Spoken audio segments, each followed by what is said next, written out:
मज़ीद दिलचस्प कंटेंट देखने के लिए हमारे चैनल को सब्सक्राइब करें और बेल आइकन को ज़रूर प्रेस करें।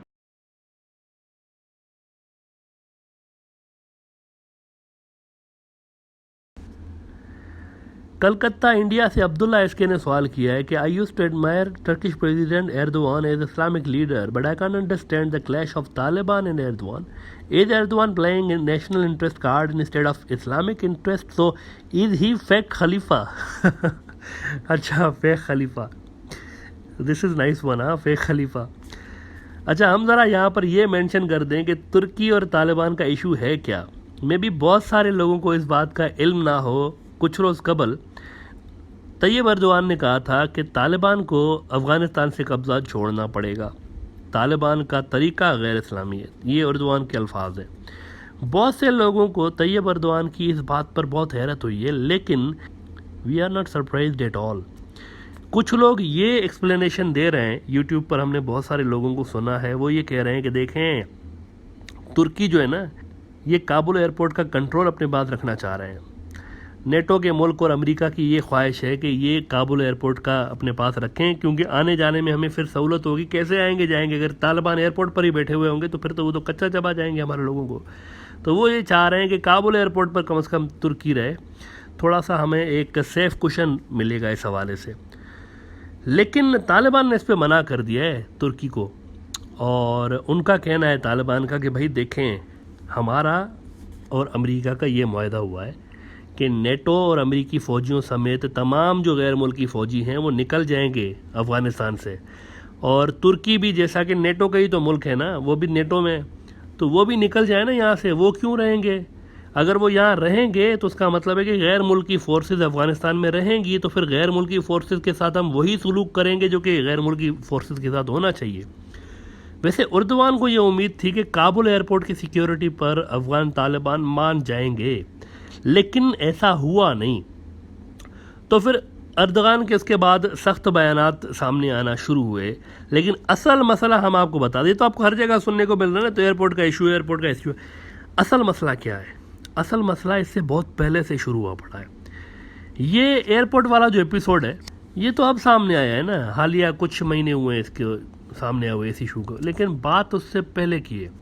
तुर्की का एक कंसर्न पहले से ही था। आपको याद है जब ये पीस प्रोसेस शुरू हुआ था अफगान तालिबान और अमेरिका का, तो कतर में मुलाकातें हुई इन सारी पार्टीज़ की, और फिर रूस के अंदर भी मुलाकातें हुई, मॉस्को के अंदर, आपको याद है मॉस्को डायलॉग्स होते थे, फिर बीजिंग में हुई, चीन के अंदर हुई हैं, पाकिस्तान में हुई हैं। लेकिन इस्तांबुल, तुर्की के अंदर भी तो एक मीटिंग होनी थी ना पीस प्रोसेस के तहत, अलबत्ता वो हुई नहीं। ये याद है आपको? तुर्की में नहीं हुई थी, होनी थी लेकिन नहीं हुई। तालिबान ने वो मीटिंग कैंसिल कर दी थी। क्यों? इम्पोर्टेंट क्वेश्चन है। तालिबान ने अचानक से वो मीटिंग, पहले वो जा रहे थे, अचानक से मीटिंग कैंसिल की थी उन्होंने। Now this is very interesting. उन्होंने हामी भरी हुई थी कि हाँ ठीक है हम जा रहे हैं, मीटिंग फिक्स हो गई थी, लेकिन फिर एंड टाइम पे उन्होंने कहा कि नहीं हम नहीं जा सकते, नहीं जा रहे। तो ये क्या हुआ? असल में हुआ ये कि एक मुल्क ऐसा है जो कि नहीं चाहता कि तुर्की को कोई ज़्यादा रोल मिले अफ़गानिस्तान के अंदर। एक बहुत ही इम्पोर्टेंट मुल्क है, बहुत एक मेन मुल्क है, सारे खेल का यूँ समझें कि एक पिलर है वो मुल्क, बहुत ज़्यादा स्टेक है उसका अफ़गानिस्तान में। वो नहीं चाहता कि तुर्की को एक हद से ज़्यादा यहाँ पर रोल मिले। उसी मुल्क ने कहा अफ़गान तालिबान को कि भाईजान तुर्की नहीं जाएंगे आप, वरना आपके और हमारे रिलेशंस भी हो सकता है ख़राब हो जाएं। तो अफ़गान तालिबान उस मुल्क को बहुत ज़्यादा अहमियत देते हैं, नहीं गए उनकी वजह से। कौन सा मुल्क है? जनाबी पुतिन, रशिया। रूस नहीं चाहता कि अफ़गानिस्तान या सेंट्रल एशिया में तुर्की का कोई रोल हो, कोई ज़्यादा रोल हो। क्यों? दो बहुत बड़े रीज़न हैं इसके, बहुत बड़े रीज़न है। एक इसका जो रीज़न है ये एक रीसेंट पास्ट से जुड़ा हुआ है, हालिया जो तारीख़ है ना उससे जुड़ा हुआ है। वो ये कि तुर्की नेटो का मेंबर है और रशिया को सख्त नफ़रत है नेटो से। वो नेटो को किसी सूरत यहाँ नहीं देखना चाहते। नेटो वो मुल्क है जिसने सोवियत यूनियन को तोड़ने में अहम तरीन रोल प्ले किया, और अभी भी अमेरिका नेटो रख के क्यों बैठा हुआ है? नेटो बना इसलिए था कि सोवियत यूनियन से ख़तरा था उनको। सोवियत यूनियन के टूटने के बाद भी अमेरिका ने नेटो ख़त्म नहीं किया, नेटो को रख के बैठा हुआ फिर भी, क्योंकि रूस से भी ख़तरा है, तो रूस के वजह से नेटो रख के बैठे हुए हैं अभी तक। नेटो का कोई भी मुल्क रूस अपने पड़ोस में नहीं देखना चाहता। तो पहली ये वजह है। दूसरी वजह हिस्टोरिक है, कई सौ साल पहले की वजह है। रूस और तुर्की के अगर आप तारीख़ी तौर पर रिलेशंस देखें ना, तो बहुत ज़्यादा ख़राब रहे हैं, बहुत ज़्यादा ख़राब रहे हैं। सदियों से ये दोनों मुल्क आपस में लड़ते रहे हैं, कई जंगें हुई हैं इनकी। जब सल्तनत उस्मानिया हुआ करती थी ना, तब से लेकर इनके झगड़े चलते आ रहे हैं। और उस वक्त रूस में बादशाहतें होती थी, ज़ार कहते थे रूस के किंग को, ज़ार रूस। इनकी और सल्तनत उस्मानिया की बहुत ज़्यादा जंगें इन्होंने कई सालों में लड़ी हैं, ओवर द सेंचुरीज़। सदियों की दुश्मनी है, ये कोई नई दुश्मनी नहीं है।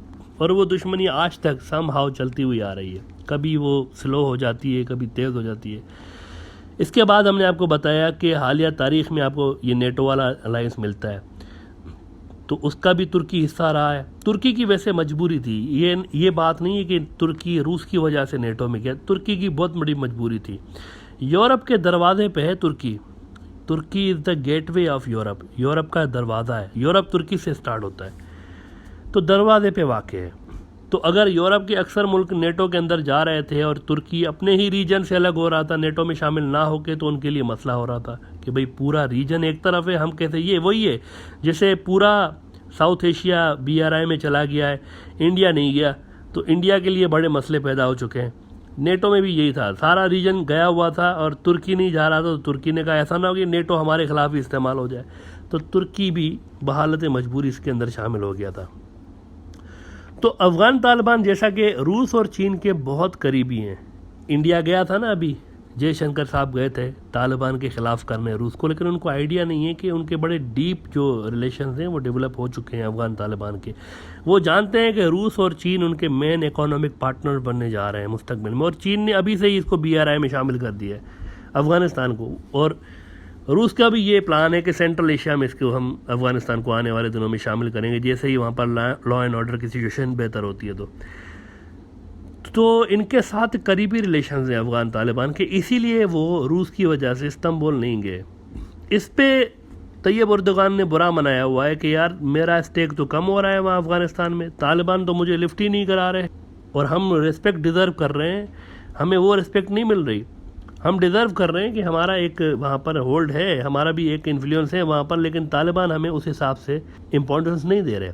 अच्छा, ये भी याद रहे, एक और तालिबान और तुर्की के बीच भी मसला है कि नॉर्दर्न अलायंस एक होता था ना, अफ़गान तालिबान के ख़िलाफ़ एक ग्रुप बनाया था सोवियत यूनियन ने, और बाद में उसी ग्रुप को रिवाइव किया था अमेरिका ने जब उन्होंने चढ़ाई की थी।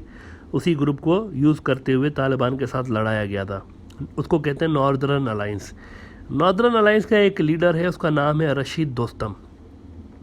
इनके बारे में बहुत ही गंदी गंदी बातें मशहूर हैं जो कि हम यहाँ बता नहीं सकते। रशीद दोस्तम के लिए वो हमेशा एक अजीब व गरीब किस्म का करेक्टर है। इनके जनाब तुर्की के साथ गहरे लिंक्स हैं रशीद दोस्तम के। अफ़गान तालिबान भी इस बात को सख्त नापसंद करते हैं कि ये तुर्की रशीद दोस्तम को क्यों लेके बैठा हुआ है अपने कैंप में, क्यों काय को उसको लेके बैठा हुआ है इन्होंने।